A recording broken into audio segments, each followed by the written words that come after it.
Financial analyst Steve Budin is here for Financial Focus on this Monday. I always like to talk about three big topics going on. Yep. And one of them basically encompasses all of it, and it's the economy. And you were saying things are not where they should be just yet. No, not yet. We're ending the first quarter, if you can believe this.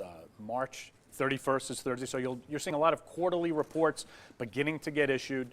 A couple of things that struck me this morning. Pending home sales were pretty good, so we're seeing folks signing home contracts.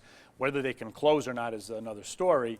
The consumer spending number has been slow. Personal incomes has been a little bit slow. But at the end of the day, all of this points to the fact that the economy is still growing at less than 2%.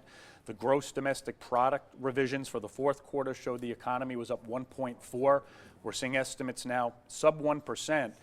In order for the economy to really absorb new workers and immigrants and new members of our society, you need things north of 2%, just not getting the job done.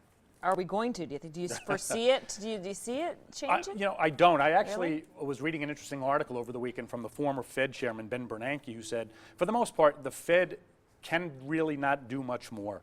They've lowered interest rates to as low as they could. They may or not raise them a little bit, but they basically have said monetary policy, which is what the Fed does, is really at its limit. Now it's really up to the Congress to have what's called fiscal policy implemented to encourage growth. And in an election year, you're just not going to see it. The sides are so far apart, I just don't see it happening. Okay, interesting. All right, we also wanted to point out that the Hotel Del has not been sold yet, and we're talking about the one in San Diego, right? Right, and I mentioned this a couple of weeks ago, that the Hotel Del Coronado, the Montage in Laguna Beach, a lot of these high-end hotels were being bought by a Chinese company, not so fast. The Marriott company, an American company, came in and is issuing some bids.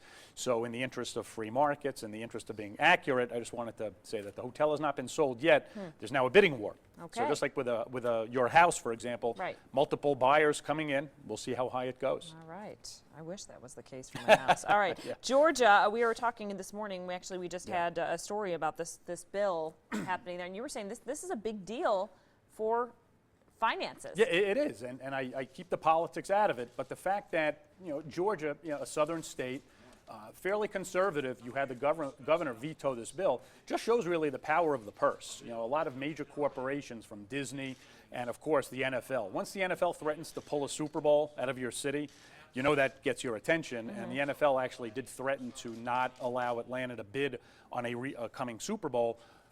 Most business will win in the end, and in this situation the governor caved, rightly or wrongly. I'm not getting involved in the politics, but it does show the power of consumers.